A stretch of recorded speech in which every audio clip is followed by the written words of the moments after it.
হাদি এটাও বলেছে রাজাকার শব্দ দিয়ে যারা এতদিন রাজনীতি করেছে সেই শব্দের কারণেই তাদের চলে যেতে হয়েছে। তিনি কি বলেছিলেন, একটা মরলে একটাই যায়, বাকিগুলো যায় না। দেখেন সিএসির কথাটা তো বললাম, সরকারি চেহারাগুলো শুধু দেখেন। উনি বলেছেন যে নাকি আসামিকে ধরিয়ে দিতে পারবে তাকে 50 লক্ষ টাকা পুরস্কার দেওয়া হবে। উনি ভুলে গেছেন দেশটা পাল্টে গেছে। আমাদের ছাত্ররা তাকে বলেছে যে এই উপদেশটাকে পদত্যাগ করার জন্য আমরা তাকে 1 কোটি টাকা পুরস্কার দিব। সেই ছাত্রদের, সেই জুলাই যোদ্ধার, সেই নতুন বাংলাদেশে আপনি পুরস্কার ঘোষণা করেন।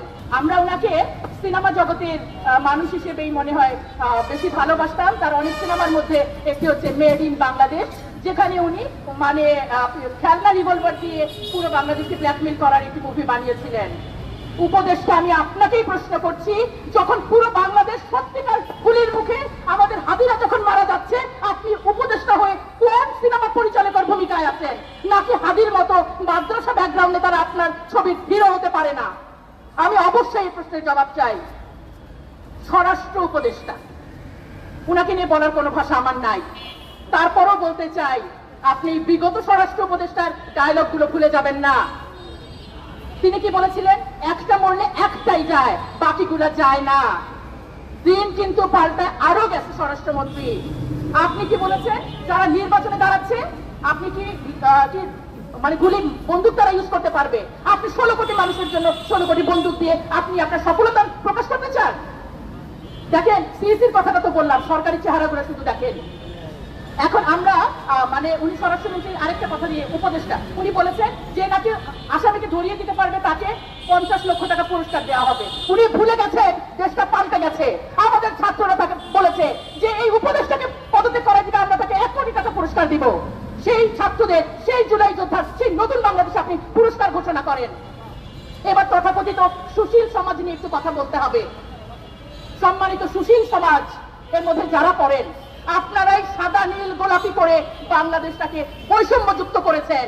আপনারা রাজনৈতিক দাসত্ব করেছেন, আপনারা বুদ্ধিভিত্তিক দাসত্ব করেন এবং রাজনৈতিক দাসত্ব তো করেনি। আমি বিশ্ববিদ্যালয়ের সকল শিক্ষকদের পক্ষ থেকে আগে হাদির আক্তার কাছে ক্ষমা চেয়ে নিচ্ছি, তারপর আপনাদের একটি ঘটনা বলছি। হাদি যখন মাত্র ঢাকা বিশ্ববিদ্যালয়ের 2য় বর্ষের ছাত্র, তখন জনৈক শিক্ষক তাকে বলেছেন যে তুমি তো হেফাজতের ইমাম, কারণ সে পাঞ্জাবি পরে এসেছিল। মৃত্যুর আগের দিন পর্যন্ত সে তার ইউটিউবে ভিডিওগুলো দেখবেন, বলেছেন যে হেফাজতের ইমাম হিসেবে যেন আল্লাহ আমাকে কবুল করে। দ্যাট মিন্স ইসলামের হেফাজত বলে কোনো কথা না।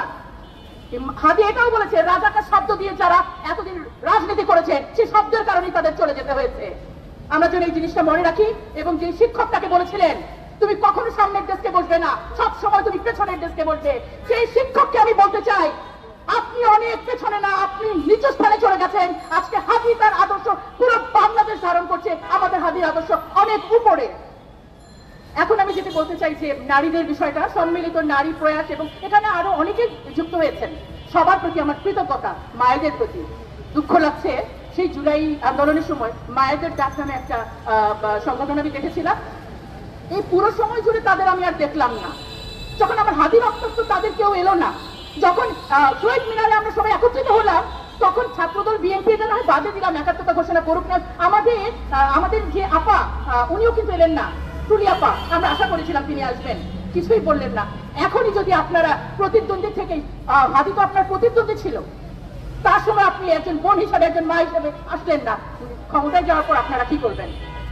আর নারী কমিশন তো আপনারা শুনেছেন, তারা আমাদের জন্য নাকি খুব ভালো ভালো ব্যবস্থা করেন। গতকালকেও যখন আমাদের জুলাই যোদ্ধা নারীর লাশ পাওয়া যায়, যখন বুয়েটের ছাত্রী ধর্ষিত হয়, যখন নারীদের উপর অত্যাচার চলে, আমার নারী কমিশন তখন হয়তো চা কফি খাওয়ায় ব্যর্থ থাকেন।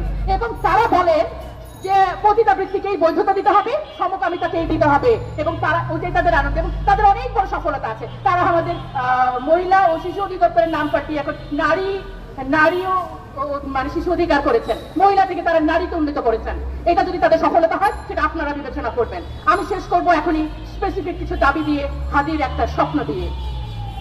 মাননীয় উপদেষ্টাগণ, আমার এর চেয়েও বেশি সম্মানিত দেশের জনগণ, বিচারের দায়ভার আর বিচার বিভাগের উপর রেখে আমরা আস্থা পাই না। আমরা বলতে চাই হত্যার বিচার করতে হবে। হাদির চাওয়া যেটি ছিল শেষ, যে হত্যাকারীর বিচার, আমরা সবাই সেটাই চেয়েছি। হত্যাকারীদেরকে গ্রেফতার করে অতি দ্রুত দৃষ্টান্তমূলক শাস্তি নিশ্চিত করুন। হত্যার নির্দেশদাতা কারা ছিল সেটি নিশ্চিত করুন, সেটি দেশীয় অথবা আন্তর্জাতিক হোক, তদন্ত করে সেটিকে নিশ্চিত করুন। অস্ত্রসহ মামলায় যারা আসামিকে জামিন দিল তাদের বিরুদ্ধে তদন্ত করে ব্যবস্থা নিন এবং অন্যান্য জুলাই যোদ্ধাদেরকে আপনাদের নিরাপত্তা নিশ্চিত করতে হবে, সেটি আপনাদের দায়িত্ব। এবং সবশেষ, নির্বাচনের যদি নিরাপদ পরিবেশ সৃষ্টি করতে না পারেন, যদি করতে না পারেন, জনগণের উপর ছেড়ে দেন। আমাদের প্রত্যেকে এই কথাটি বলেছে, আমরা হাদির স্বপ্ন নিয়ে, আমরাই যোদ্ধা, আমরা আমাদের দেশ, আমরা এখনো স্বাধীন না। বারবার এক একটা রাজনৈতিক দল এই দেশটাকে পার্সোনাল প্রপার্টি করে ফেলেছেন। এখন নেকাব বলেন, হিজাব বলেন, মাদ্রাসা বলেন, আমরা হাদির স্বপ্নে উজ্জীবিত।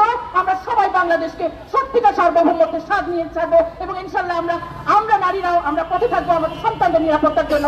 আপনাদের সবাইকে অনেক ধন্যবাদ। আসসালামু আলাইকুম ওয়া রাহমাতুল্লাহি ওয়া বারাকাতুহু। অসংখ্য ধন্যবাদ।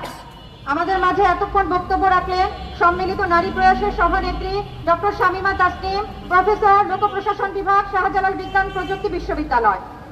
আমি আজকের মানববন্ধনের সমাপনী ঘোষণা করছি।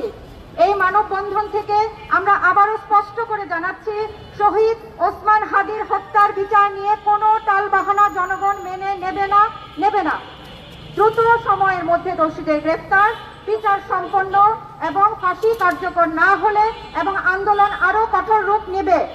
আমাদের সকল জুলাই যোদ্ধাদের নিরাপত্তা নিশ্চিত করতে হবে। ন্যায় বিচার নিশ্চিত না হওয়া পর্যন্ত আমাদের এই লড়াই চলবে। উপস্থিত সবাইকে জানাচ্ছি সম্মিলিত নারী প্রয়াসের পক্ষ থেকে আন্তরিক কৃতজ্ঞতা। আসসালামু আলাইকুম ওয়া রাহমাতুল্লাহ।